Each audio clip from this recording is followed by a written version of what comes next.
Welcome to She's a Full-On Monet, a digital lifestyle magazine for women. Every week, our editor-in-chief, Kelly Castillo, along with Megan Block and special guests, participate in a deep dive discussion about recent articles and topics we have covered. We invite you to become part of our community where everyone's welcome.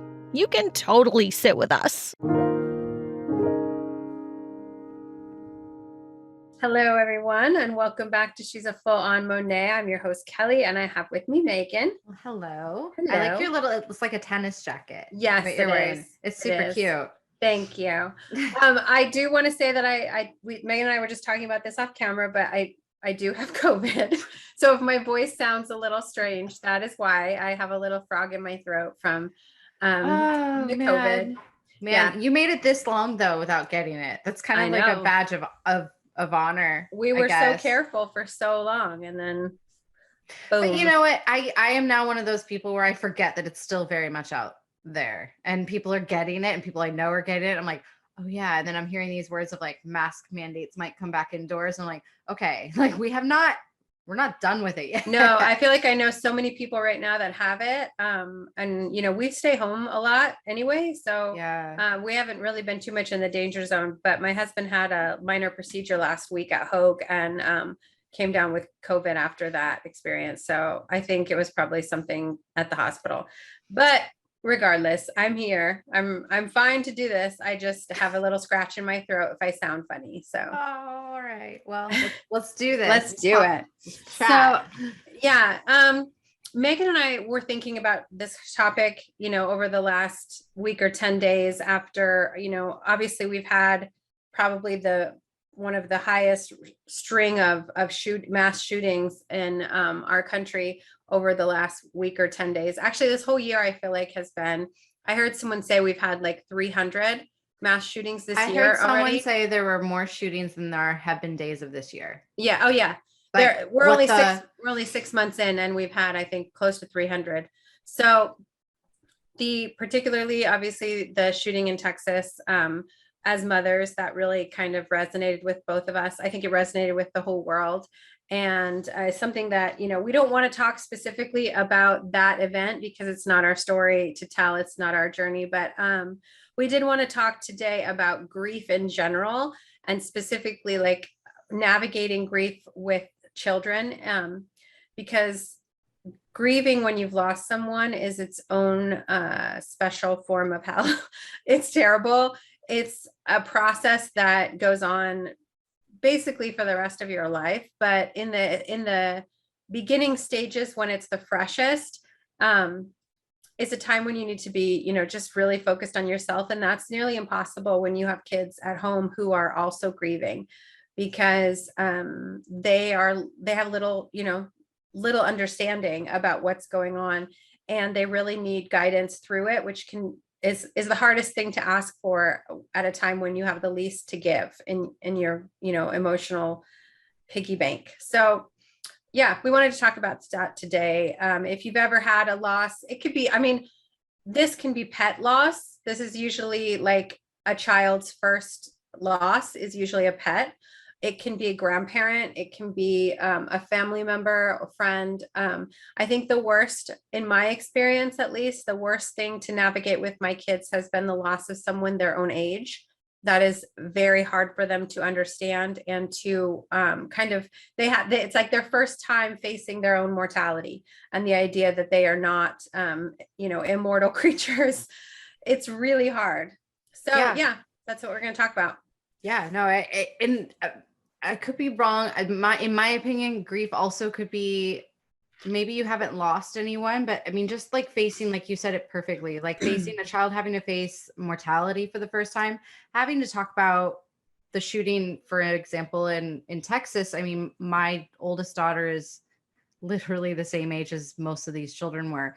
So every household runs differently. I believe that I want my kids to be informed to the degree they can handle the information. I'm not going into massive details, but she is aware of what happened. And when you hear about these things, like I remember when I was in high school and the Twin Towers fell, when you get this sense of like grief, even if it's on a level where you've never actually met the person. I could tell that my oldest daughter was shaken by what happened, and she's never met any of these kids, but just this facing mortality for the first time, or grieving a loss of any sort, could be simple, like moving away you grieve that loss, the loss of something, right? Or the facing of mortality. It's Yeah, like, it could.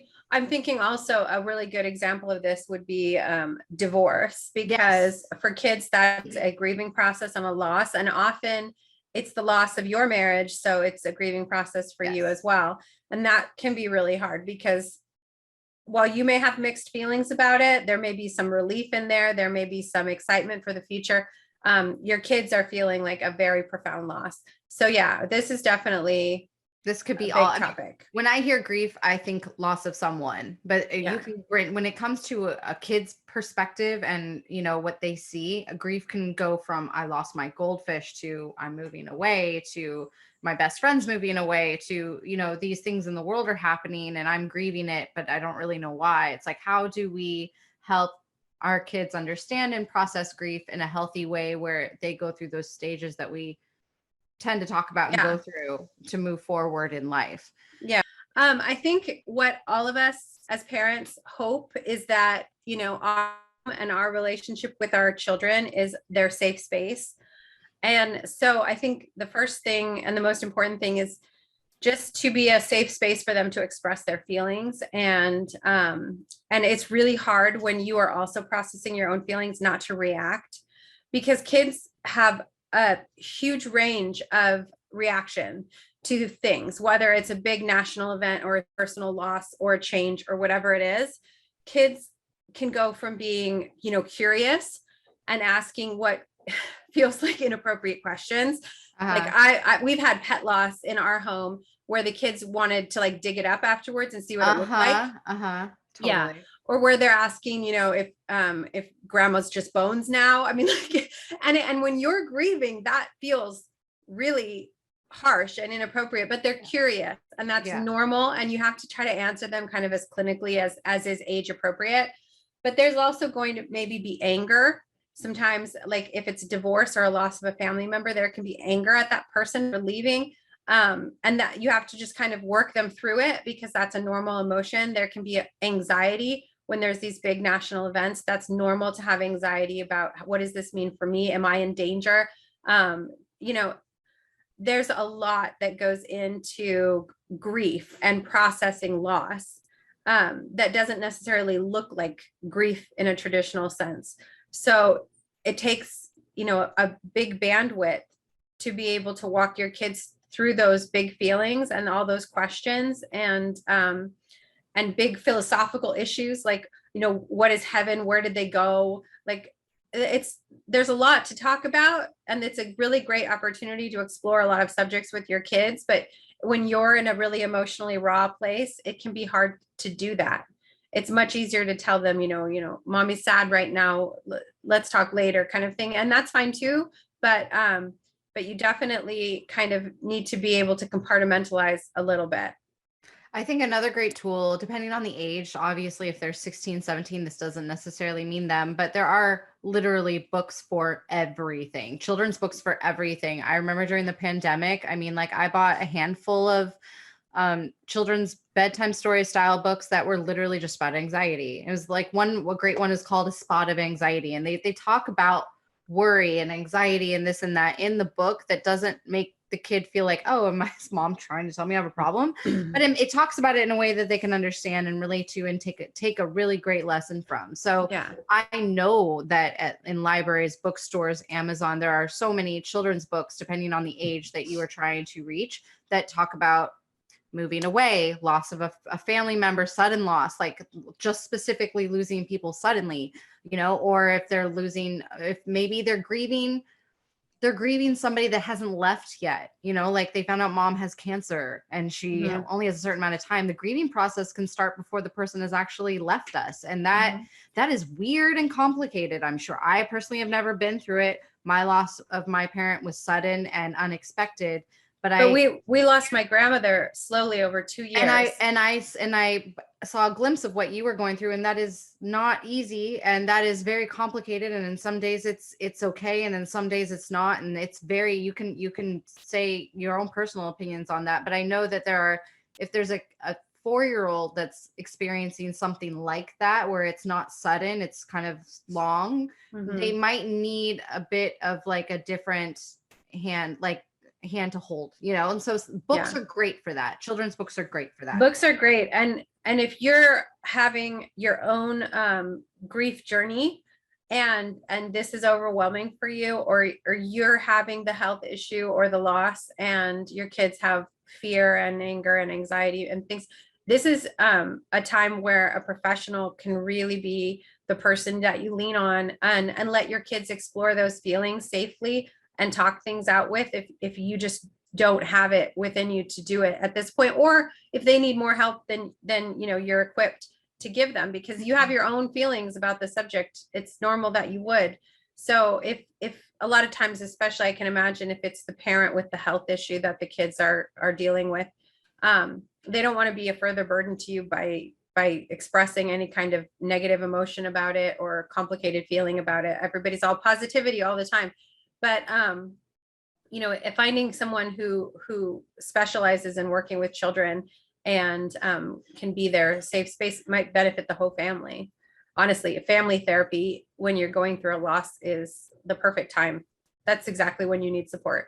Yeah, we're not like meant for this kind of stuff, and when we're faced with it, that's when we really know what we have in us. And some people are better equipped. I know that if something were to suddenly happen to my husband and my kids and I were all grieving at the same time, like, I don't know if I guess I'd find a way to make it through, but there would be a lot of moments where I'm like, I cannot be there for you right now because I am going through it myself.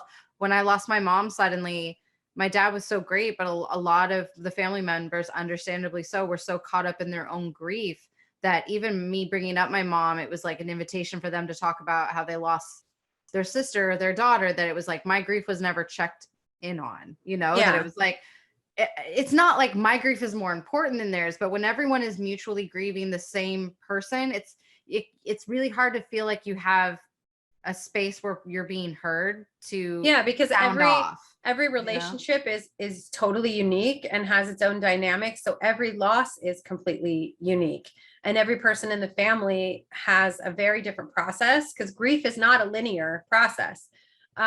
Grief comes in waves, and if you want to Google the grief process and see the 5 stages of grief and everything, that's great, but don't expect those 5 stages to come in order.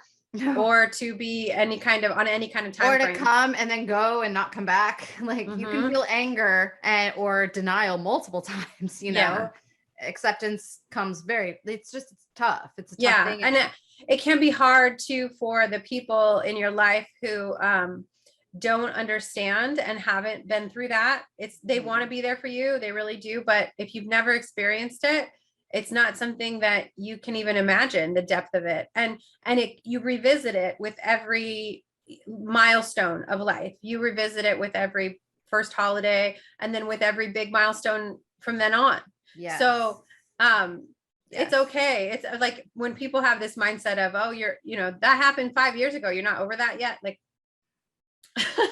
no, and you know what? Love to. Like, I don't know many people who live for dwelling on things that make them feel horrible. Like, I mean, my mom passed over 10 years ago, and I'm like, some years I'm fine, and then other years I'm like a funky mess, and I'm like, even myself, I'm like, girl, like, come on. And I even we'll have those conversations with ourselves. We're like, everybody loses their parent at some point.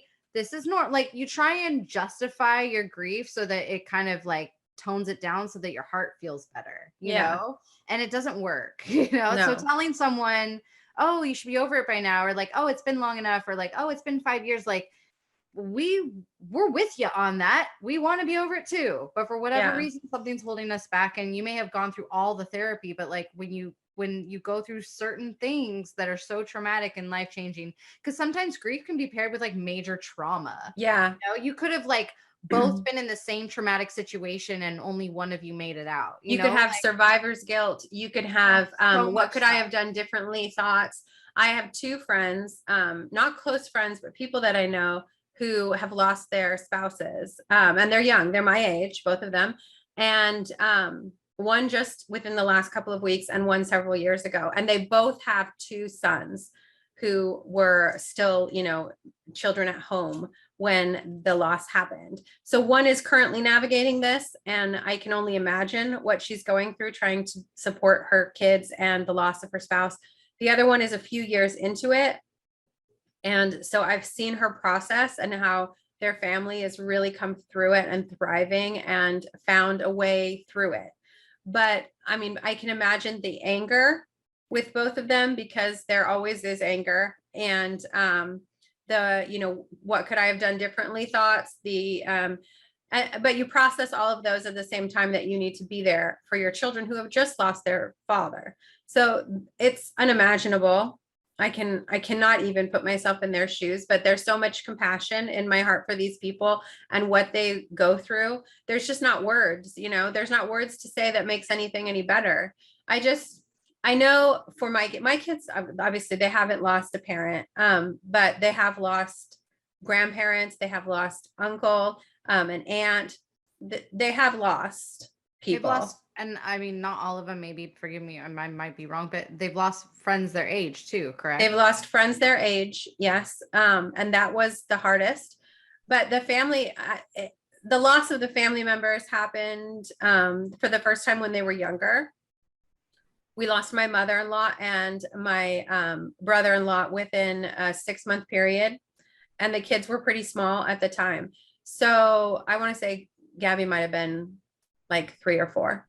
So they were on the up from there, right? So I had to be direct with each of them about what was going on. And we knew it was coming. It was an illness, that precipitated their passing. So there was time to prepare them.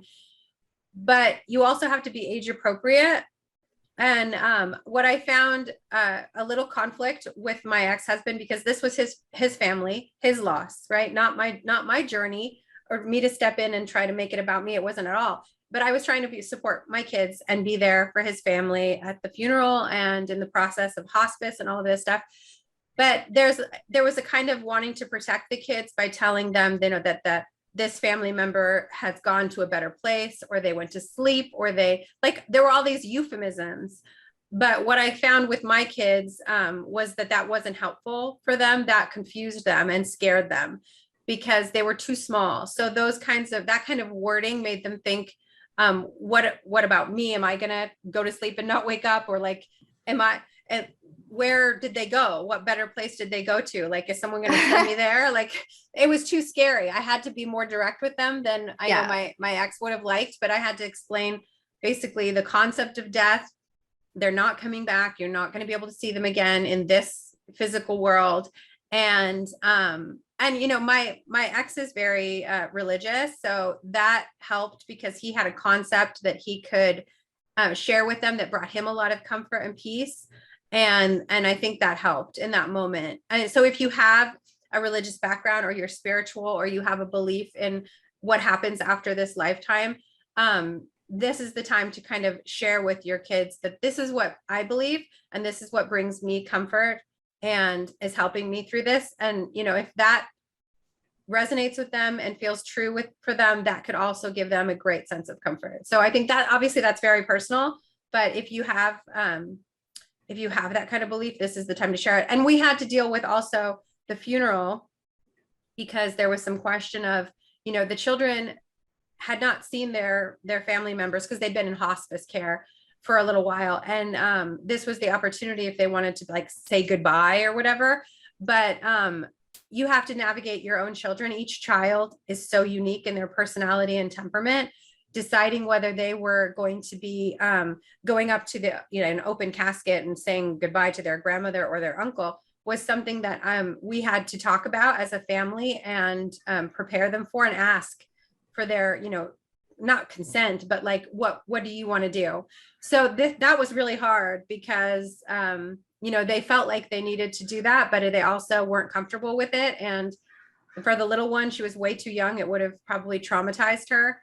You have to take it kid by Yeah, kid. but you also have to like take into that whole factor of like, are they going to regret it later? I remember when my mom, she had a brain aneurysm, and when they found out she wasn't going to be able to make it, they went to everyone that was at the hospital and asked if we wanted to go in there and say something, say something. Yeah. It's like to hear that your mom's not going to make it, and like to think of like a lifetime of things to say in 2 minutes. And no, but like my biggest issue was that I knew in my mind, I mean, I was 20, but still kind of a kid. My brother was 16, 17.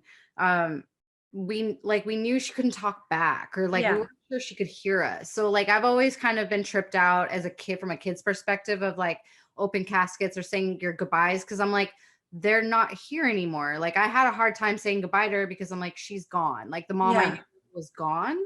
So from a kid's perspective, it's it's so many adult things flying at you at once, but you're also like, if I don't give you the option, are you going to grow up and resent the fact that you weren't able to say something because I stepped in on your behalf and made a decision for you? It's such a hard thing to do. It's so hard. And, you know, when we lost my grandmother, who was one of the most important people in all of our lives, that was only 5 years ago. And so me being at the time, you know, early 40s, I felt very equipped to handle that. And I was able to like lay with her as she passed and tell her a lot of really sweet, wonderful things, which gave me peace, even if she couldn't hear me. I don't know, you know, I don't know what happens after, but if she could hear me, it was things I wanted to say. And if she couldn't hear me, at least it brought me peace. But I am eternally grateful that I had that moment with her, just me and her, because if the kids had been there, seeing her that way, she had that like rasp, you know, when they're getting ready to go, and it would have traumatized them. They weren't ready. It would have put them caught up in their I would have caught up in there and trying to experience. comfort them, and I would have missed that opportunity. And they also, you know, they would have felt pressure to do something that they weren't ready to do, and to say things on the spot like that, and to try to, it's too much when they were teenagers. It's too much, or early 20s. And so we waited for a period of time after she passed to have the funeral, to everyone felt, you know, a little bit more put together. And everyone got up and spoke and had time to prepare for that.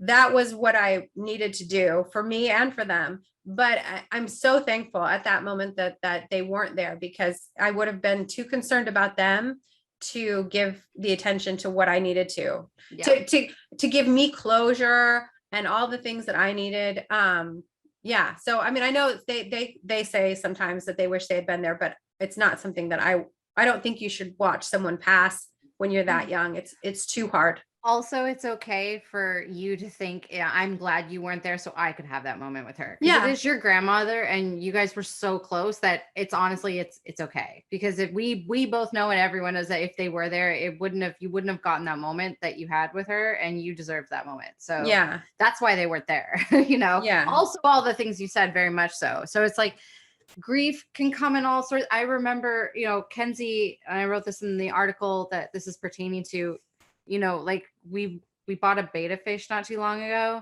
and that was her first real experience with grief when we lost it. And I knew it was more than just like, oh, I'm a little sad, because like she couldn't talk about it for a little while.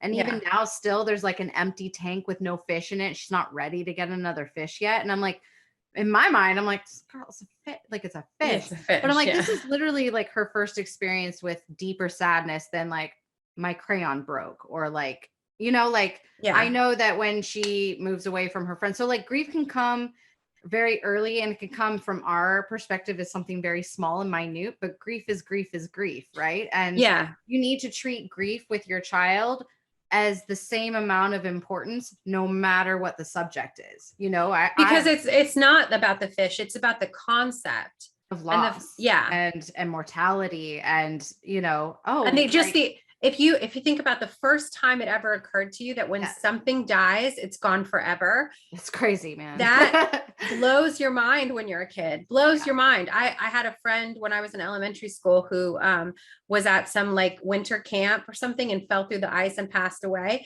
What? And and the concept for me that, first of all, someone my age could pass away It's crazy.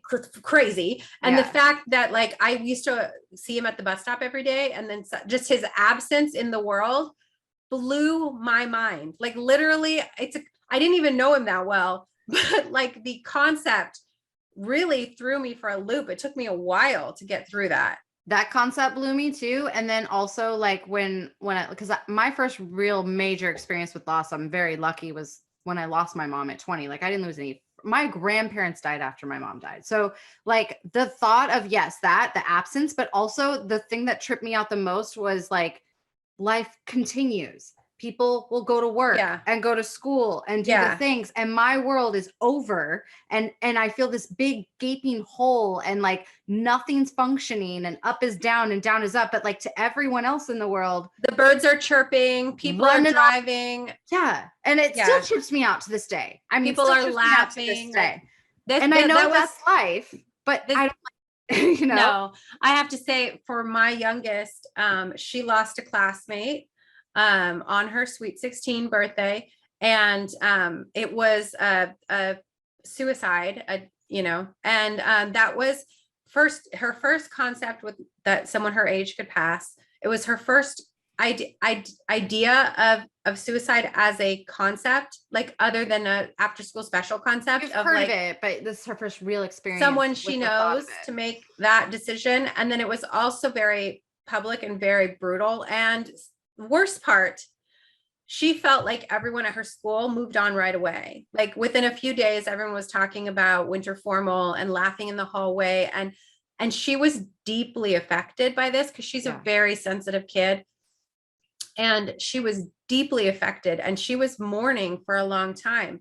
And her friends, not that they were unfeeling at all, but because it was too big of a concept for them, it was too big of an idea, they had to let it go like over their heads a little bit because it was too scary, too big, too painful, which is totally fine. That's a fine reaction too. How I feel like everyone's handling the Texas and a lot of these shootings. I mean, and I'm still having a really hard time moving on. And it's like, I see all these people going about, and I don't think of them as evil people. I just think that when the thing is so evil and so overwhelming and so out of your hands, then it's a coping mechanism, I feel, to like it's absolutely a coping mechanism, to just kind of block it out a little bit and kind of shove it down deep.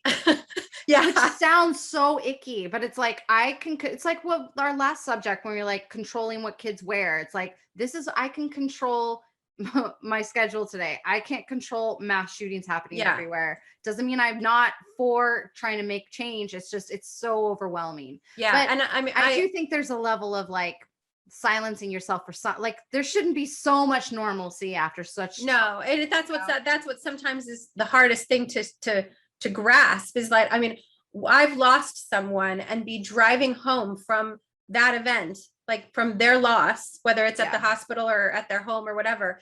And I was thinking to my head, I just lost the most important person in my life, and I still have to stop at all these stoplights. And the person in the car next to me is bopping along to the music, and I'm like, "Fuck you!" And then I'm like, "Wait, they have every right to be having a great day." And then we feel guilty for feeling emotionally. God, and then the birds were chirping, and I was like, "Fuck you too!" And I was just like, so. Ladies and gentlemen, why you should be just really kind to everyone. We should treat everyone as if they're driving home from the worst day of their life, because you do not know what they are dealing with when you think about it. Yeah. Because I mean, in that car one day driving home from that situation, you will see someone like us bopping around to some music, and it sucks because honestly, in your world, everyone and everything should shut down, and nothing should be right. I felt like I should walk out of that room and the world should have gone from color to black and white. Yeah, right. That's what it felt like, but it wasn't. It was high def color, and I was so angry about it. But, kids have the same feelings, but they may not be able to express them as much as we can. They may not even understand them as well as we can. They're not as self-aware. I remember feeling that you took the words right out of my mouth. The day my mom died, like the next day felt like all the color was gone from the world. Yeah. And that's like the best way to describe it. And I feel like an 8-year-old would also feel the exact same way. Cause we've all seen that like Wizard of Oz moment, where everything's black and white or sepia to color. Yeah. Like, I feel like there's just the saturation of our world, whoever the loss we're feeling or whatever we're feeling the loss of has just been sucked. Yeah. I remember, And I remember too, I got a call the next day from the auto shop that had my car in for service. And they were like, oh, yes, I remember do you want to pick up your car? And I was like, I no, remember that. somebody just died. I was like, I remember that. how could regular life stuff be happening? How can my mailbox have a bill in it? How can someone call asking me something so mundane? And then here's the bullshit part. You have to go close all those people's accounts for them. Yeah. And then I had to do the estate. Handle Right. all of the bullshit, like letting everyone know, and like all of the other stuff that we have to deal with grief, that trying to be there for your child can be like really hard when you're dealing with all the casseroles coming in and the phone calls coming in and closing accounts and handling funeral arrangements and dealing with your own grief. That's like, how can you be there for your kid? Know what you're capable of and know when to, like, and so I know it might be just keeping your head above water situation for a while. Every family is different, but I know that keeping to a routine and putting things back into the routine as quickly as possible worked for me, because I love my routine. That might not work for a lot of people, but I know my two daughters have friends who are their same age, same family, right? That family also has two daughters. They lost their mother very, very young, like kindergarten and second grade or something like that. And they went back to school like 2 days later. And I remember a lot of people were like, that's crazy. How can they be back? And I was thinking to myself, if I would want to go back to school right away, because I would want to get back into my routine right away. Because sitting at home and just thinking about it all day. They're young. I get it. That makes sense. I mean, you're like, what is a second grader doing at home other than being around where their mom used to? I could see that. Well, and the security for a small child of knowing that the world is going to go on and that life is going to continue on is really important, because it can feel like this is the end of everything. This is the end of the world. This is the end of our family. This is the end of life. So realizing that, it may not look the same as it did before, but there are people who are going to step in and be there, and we're still going to do school, and we're still going to do soccer or whatever it is that you love to do. And we're going to find our way to do these things without that person who was so important to it, because you have to keep living, right? No, that 1000%. I think if I was in that scenario, that would be the healthiest way to handle it. My first reaction is to go keep them home, keep them sheltered, keep them like. But for how long, right? How long do you do that? I would just assume like maybe their friends would be like, of course, friends know about what happened, then they'd be like just bombarded by all these things that I could not. But you're just putting it off, because it's going to happen even if it's 6 months later. No, it's very true. And then the loss doesn't go away. What you say, okay, we're going to stay home, but we're not like, it's not like we're sick. So we're going to stay home for how long? Because that person's going to continue not to be there, and you're going to continue to feel terrible. It's never going to go away. Mm-hmm. So in my mind, routine is super important, but at the same, if that is not what works for your family, feel free to become nocturnal animals and eat pizza for every meal and like be feral for as long as you need to be, because I also get that. I also see that, how that could. Is that something you should push on your, like, if your child has a different process of grieving than you think would be best for them in a healthy, beneficial way? Like, say your kid doesn't want to go to school, but the routine of it, like you just spoke on, is good for them, healthy for them. Do you push processes of grief onto them for the benefit of knowing it'll help them? Or do you just allow them to feel the feels and do as they do? Right. What do you do if your kid just won't? That's what I mean. Get out of bed. What would you do? How long do you let them stay in the bed? That's true. Because it's not a forever thing, but it's like when we have bad days at school, I'm allow you to take the day, right? No, I'm all for mental health days. I've always let my kids take mental health days, but like, I'm thinking for myself, if I lost, like, God forbid, if I lost one of my children, which is like my biggest fear of life, I would probably not get out of bed. And I don't know that there would be an end date on it. No, exactly. But what would change? What would change a month later? But you're not like 5. Like my whole kids' routines revolve around school schedule, soccer practice. Like if I were to also rip that from them, that would be a disservice from them. Like, we're adults, people get it, Well, and it's and we're so complex in our minds that it's like, it's such a dark place in those moments that kids just, they need the school to keep them from those dark moments happening. Like, well, yeah. And it you is kind of telling them that without this person, our world collapses. Yes, very much so. Yeah. Yeah. And nothing looks the way it did before. And that's just like I know the first holiday after we lost my grandmother, we didn't celebrate it. Yeah. It wasn't thankfully a big one like Christmas. It wasn't big for us. It was Easter, which is big for her. She loved Easter, but you just were adjusting to the new normal. And it was her favorite holiday, and it made it worse. And so we just didn't do Easter that year. But when you have small children, my kids were older. My kids were, in college and stuff. You can't just cancel Christmas, high school because right. Yeah. If you have small kids, you can't just, not do the major holiday or unless birthdays. I mean, I guess you can, whatever works for you. We are not judging you at all. Yeah. If the family electively decides that the holidays would be too painful and we're all going to go to Aruba instead, and where it doesn't look like Christmas, what can be tough is when you're not taking your child to school or soccer practice or celebrating holidays because you don't have it in you yet, where it's like, it's easier to keep them home because I don't want to show up to pick up and have to hear like I'm so sorry for 50 more minutes. Like sometimes you just don't have anything left, and it's just, and then you feel terrible because like his 5th birthday was trash because we just lost someone.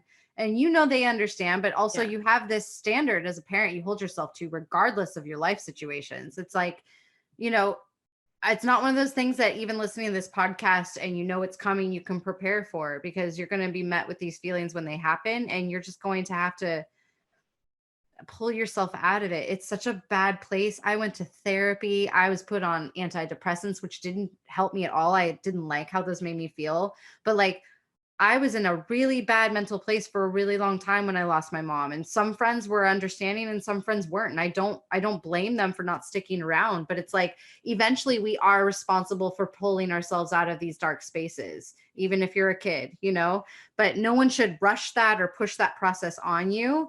And there's certainly healthier ways to go about it than others, but sometimes that just doesn't fit the moment, yeah, I think that's a really important conversation to have with your kids too, especially if they're teenagers, middle school, high school, and later elementary school years, is that if your family suffers a big loss, friendships may change and they may not look the same as they did.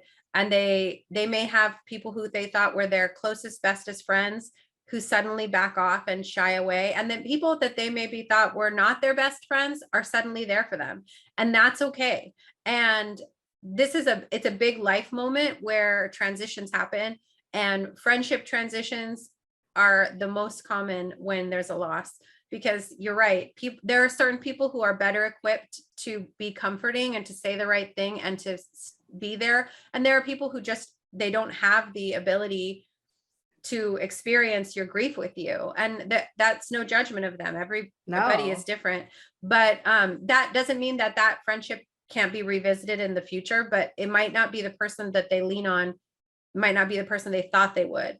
So I think for kids who are expecting, when they go back to school, that their bestie is going to be the one who helps them through it, it might not be. It might be someone they aren't expecting, and to be open-minded to that, and not to put the pressure on those friendships to stay the way they were before.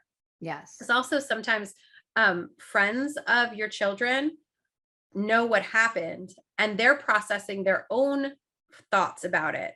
And now it's not, the journey of grief is not theirs, but if your child has lost a parent or a sibling or somebody very close to them, the other children are thinking, what does that mean for me? How, is my mom also going to, pass away? Or is my brother also, like, there's so many feelings there that they aren't mature enough to process, that it might be easier for them just to take a step back from that friendship and not be so close to it. And that's totally fine. And parents will get really awkward about it and like not know what to say or say the wrong thing.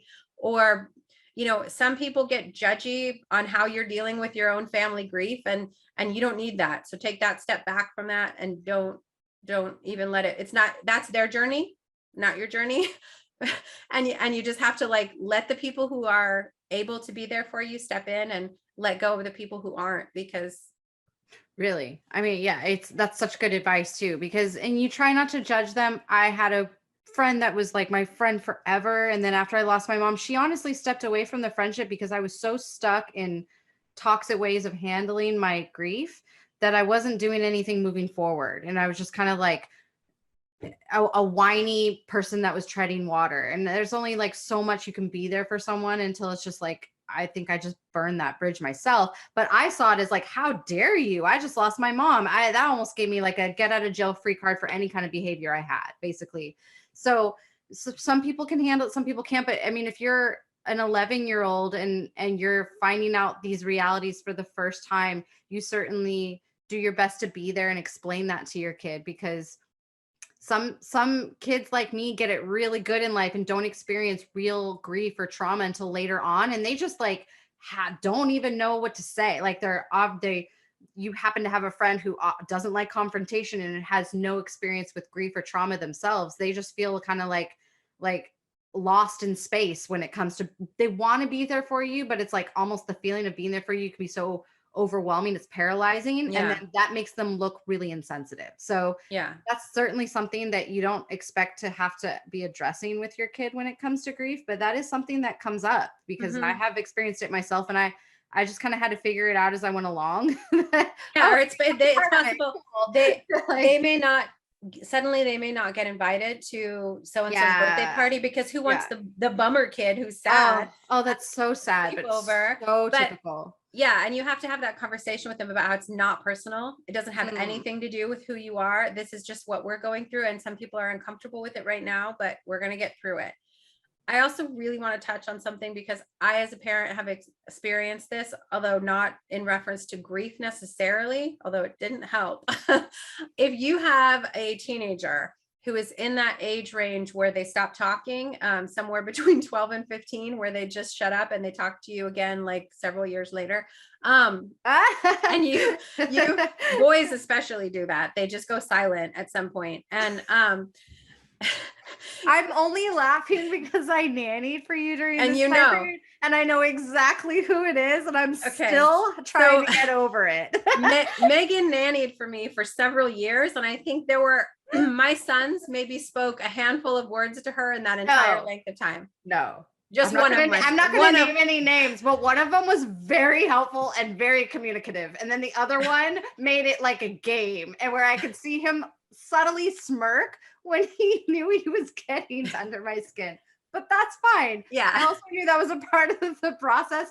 And I'm curious to know if it's gender specific, because I have one coming into that age range that I'm like, girl, if I have to like shake words out of you, I will do it. Well, my daughters had friends who never spoke to their parents, and then my daughters spoke to me way too much, and sometimes I wish they wouldn't talk so much. But what I want to touch on is that age range between 12 and 15 is a time when you experience a big feeling, whether it's especially a big loss, or like grieving, divorce, moving, what have you. It can really, if it's not something that's discussed, if they don't feel comfortable talking to you, get them to talk to someone, whether it's their friends or another adult, a professional, whatever. But if they don't process those feelings, it makes them really, really vulnerable for substance abuse issues, because it's the age when they don't want to feel anything too strongly. And so being able to numb those feelings and not feel them is really, really attractive to them, because they have all these hormones, right? They got all these big emotions without adding anything else to it. So when you add something to it, the last thing in the world they want to feel is already the feelings they're having. They don't want to feel anything. And so whether it's alcohol or other substances, this is a really, really dangerous time for kids in general, but especially kids who are dealing with something major in their life, some major trauma or loss. So you just want to be more aware of that. I recommend everyone, when they have teenagers at home, to monitor the stuff they have in their house. Not even just with teenagers at home, because honestly, I say this all the time, we don't know what the people in our lives are struggling with. You may have people who come into your home that you would never guess are struggling, and they are. So if you have prescription medication at home, put it in a safe. It's really not hard. It's so simple. They sell them at every pharmacy, and they sell medication safes at every pharmacy. You don't know what people are struggling with. It's really hard when no one around you knows that you have this issue and you're struggling, and there's open medication laying out on the counters. If you've had someone who's been going through a long illness before they pass, and this is the loss we're talking about, put those medications down the sink, flush them. Don't leave them sitting out. Yep. But this is the time. In those moments of loss and grief, the pain can be so incredibly strong and overwhelming that you won't even Google what that medication is for. You'll just hope that when you take it, it'll do something. Yeah, I want to tell you this story. This is a very scary story. So here in Orange County, there were teenagers who played a game. They played it a long time before anything terrible happened, but something terrible did happen, where they would each take a pill or a few pills from a pill bottle in their home, right? Every medicine cabinet. Most people don't lock away their medication, although they should. Every teenager would bring a pill or a few pills to the party and put it in a paper bag, and they would shake them up, and they would each reach in and take one, not knowing what they were getting. And they played this game for a while. Here in Orange County, pain medication, sleeping medication, anxiety medication are very, very common, and that's fine. As adults, if a doctor prescribes it to you and it helps you, I am not passing any kind of judgment. But keeping them around your house out in the open, or having your kids see you take them and say that, like, that's mommy happy pill, or yeah, this is calming me down, I need this because I'm stressed out right now. It's not sending a great message. So the kids did this for several weeks without an issue. And then one of the girls, who was probably a tiny, tiny, tiny teenager, not equipped to take a grown man's medication, took a heart pill, and it gave her a heart attack. So this is the kind of stuff that happens even when there's not a major life trauma happening. So I just, as a mom of someone in recovery, I just want to say how important that is.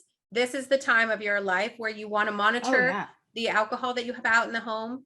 If you can't lock it away, that's monitor the levels of it, know what you have. Especially if you have a kid who's going through a grief and you're going through grief. Right. They don't want to add more grief to mom or dad because they can already see you suffering. So they're going to try and fix their own grief by using things and methods to numb it so that they don't add more onto you, or maybe they don't feel like they can talk to you, so they're just going to handle it themselves. And be aware of how you're handling it, because if they're watching you have an extra drink in the evening, or take a Xanax or whatever, those things I'm not judging you, but don't do them in front of your children, or do them with an explanation of, oh, I really need this, right now because this is so hard for me. Because what you're showing them is that is a coping mechanism, and it shouldn't be. Yeah.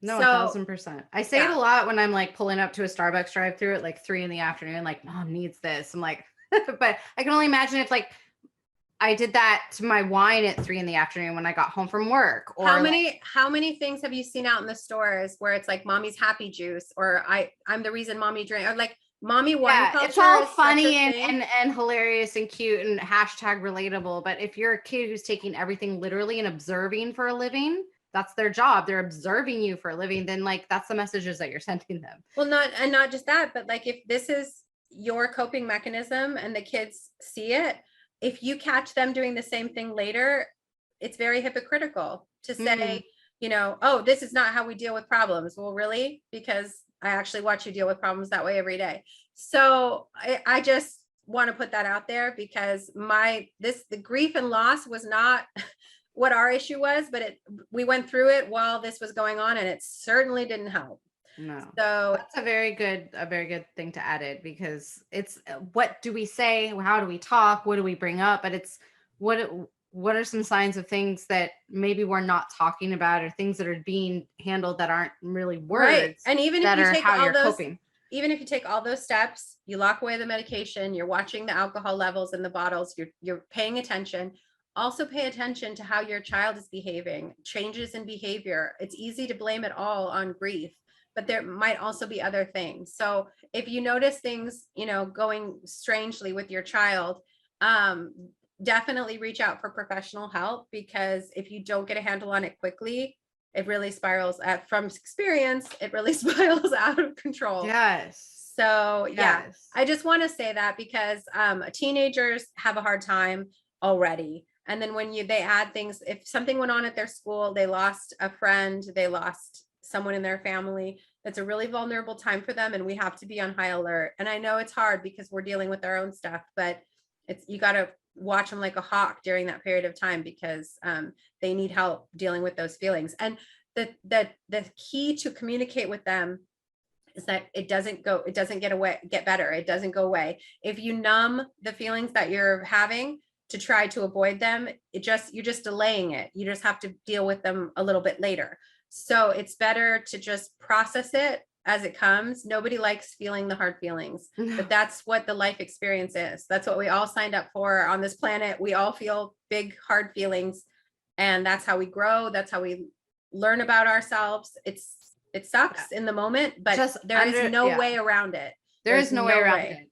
And know that, I mean, you've experienced it. I've experienced it. Lots of people have experienced it, that grief that we talk on is like such like a pain that you often feel like your body can't physically handle the amount of pain it's going through.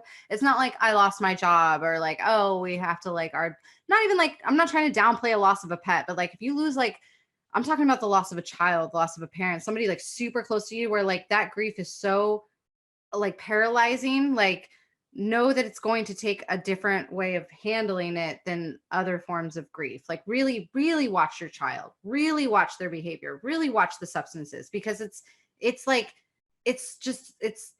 it feels like it's never ending sometimes. Like it's never going to go away. Like we all know we signed up for grief, but sometimes the grief can go on for just too long, where you're just like, I cannot take it anymore. Right. Yeah.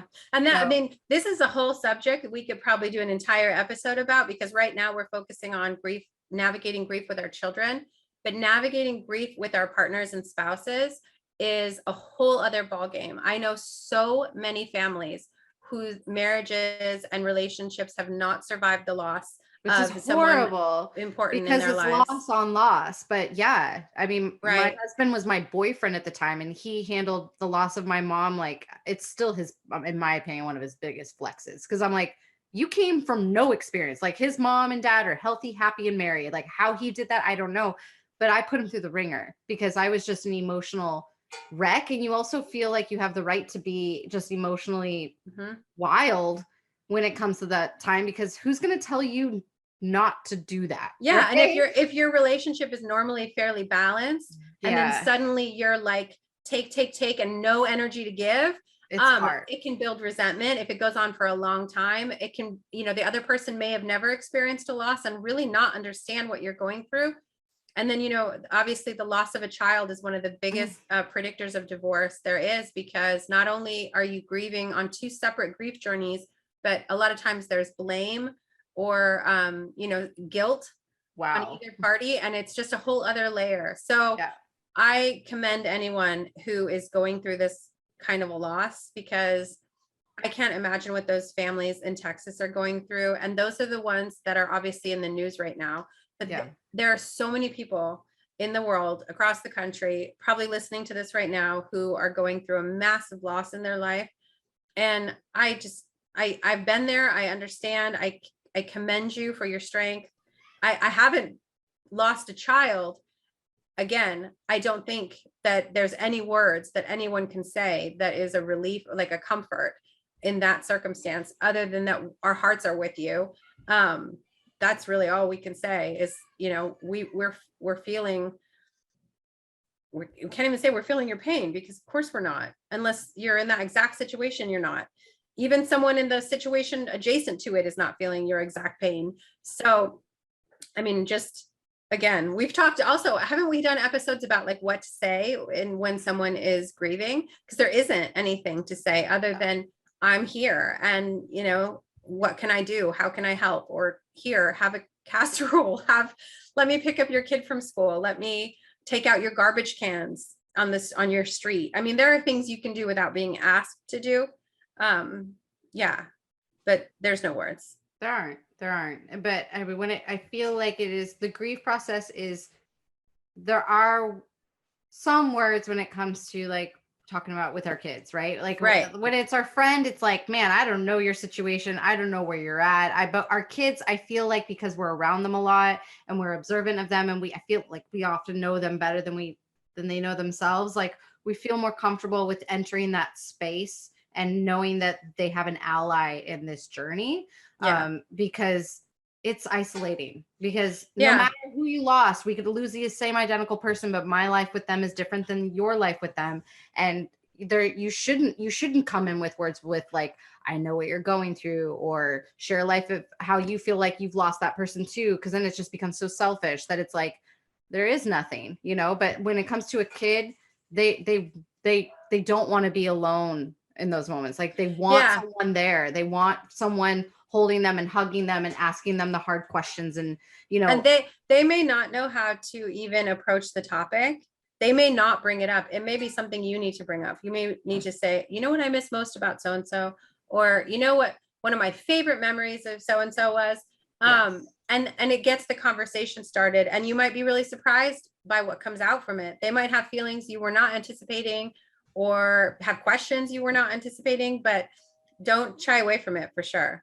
Absolutely. Because like they may not, sometimes kids, like, because they know you're still hurting, they may not feel comfortable bringing up the person or the subject, but sometimes bringing up it or talking is what they need to help with grieving. So if it may be really hard for you to talk about the person, the spouse, for example, your spouse, but bringing up a good memory or a good story is going to help them move forward. Which is what we want. Yeah. Or having family meetings about how you guys want to handle holidays or summer trips or things that are coming up, so that you guys have a plan together for how to navigate it. That would be so comforting, I can imagine, to a child. Because kids aren't going to bring it up. Kids aren't going to be like, how do we handle 4th of July this year? They're wondering. They're wondering, and they're hoping that you have like a really awesome plan. Not maybe awesome, but like an alternative. They're not wanting you to make it better or like replace it, but they're hoping that it's on your mind, and you're going to talk about it. And in the back of their head, they might be wondering, my birthday's next month. Am I still going to get a party? And they don't want to ask because it's selfish in their mind, but they're curious. They want to know, is that trip to Disney World this summer still happening? Like, they don't want to ask these questions. So having a family meeting about it, making it a safe space is so important. Again, we're back to the beginning of making it a safe space, but I think that's the number one thing. The only one. I mean, I did this article, and that is, other than open communication and letting them ask the hard questions that may make you feel uncomfortable to answer, like having a safe space, like a safe space. And that doesn't mean physical space. It does, but you are their safe space. You know, having an open person that they can go to for anything and ask the weirdest, hardest, most random questions, or get the answers that they need, because that's how they learn, through asking questions, is one most important thing out of all of this. That is the takeaway. Yeah. And we've talked on this show many times about how to get your kids to talk to you openly and how to have that great relationship with your kids. And that's what we always come back to. You are their safe space. And sometimes that requires an immense amount of self-control to not react to the question or comment that they make, because when you're in your feelings and they ask a question, like the kids asked me after I lost my grandmother, like how long it would take her to just be bones. I know. And you're just thinking like, and I'm like, this is the woman who meant the most to me in the world, and you're wanting me to imagine her as bones. I was like, and my grandmother also had, she had donated her body to science, right? Because she had Alzheimer's. Yeah. And the kids wanted to know what that meant. Like, were they going to take out her brain? Were they going to peel off her face? Like, what were they doing? And I was like, I don't know. And I don't want to know. And I had to like control my horrified facial expression from happening. So because they're watching to see how you react. 1000%. And they won't ask you those kinds of questions again if you react badly. So I had to like poker face. And I have to say, that's a really interesting question. I've never thought about that. Like, try to give myself 30 seconds to process it. So you could BS your way through this from science's perspective. Well, I feel like we nailed the grief as far as how to handle. I hope if someone is facing this situation in the future or going through it now, maybe they got something of benefit from this. I think the fact that we've both been through loss gives us a little bit of insight into, because I find that most people who do the wrong thing, say the wrong thing are people who haven't experienced it before. I mean, we've been through it from very interesting and helpful perspectives, because I've been through it as an adolescent kid who had no guidance and had to go through all these things as it was happening and figure out if it was normal or not, to someone who had experienced loss on her own while she was having kids with her, and having to be there for them too. So like, yeah, it's tough. It's a tough thing regardless. And if you have any tips on how you personally have handled loss, our Facebook platform is a great place to share it, because like, I feel like we've given tips, but there really is no perfect tip. It's all based on your situation and the person and who exactly they're grieving or what they're grieving and how to navigate that and when to. There is no like, this is the how to do it method. Like, no, it's just make sure you've given them the assurance that they can have somewhere to go with this mess. It's such an individual, specific to your family thing, and it's so subjective based on your faith, your religious beliefs, your personal circumstances, how close the loss was to you. All of our advice was general because it is so specific to your situation. So we would love to hear your advice and tips, because we don't know everything. We never claim to. If you're a mother and you have experienced a form of loss and you have some great tips in which helped you and your children navigate through that tough time and you feel comfortable sharing, that would be fabulous, because if it hasn't happened to certain people that follow or watch or listen yet, then that advice will be helpful at some point down the line. Absolutely. So thank you guys again. We appreciate you coming back every week and listening to us. And excuse my raspy voice. Feel better. You sounded fantastic. I forgot the whole time you had. There it is. The one time. COVID, ladies and gentlemen. Thank you. All right. Better. I'll talk to you next time. Okay. Bye. Thanks so much for listening to this week's episode. Don't forget to bookmark our site, she'safullonmonet.com, and subscribe to our newsletter. You can also find us on Instagram, Facebook, and YouTube. If you're enjoying this podcast, it helps us a lot if you can follow, rate, and review. See y'all next week.